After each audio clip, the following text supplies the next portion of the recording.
Sonnet 75 of Edmund Spenser. Sonnet 75 is a conversation between the speaker and his beloved. The speaker writes her name in the sun, but the waves keep washing it away, symbolizing how temporary life is. His beloved says that, like her name in the sun, she will eventually fade away because of mortality.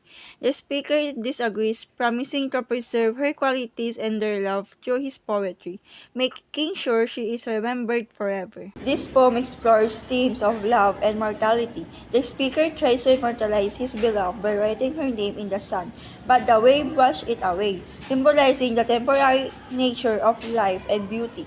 The poem highlights the conflict between desires for immortality and the reality of death. The speaker encourages us to remember and honor those cherished in light of mortality. Sonnet 75 by Edmund Spenser.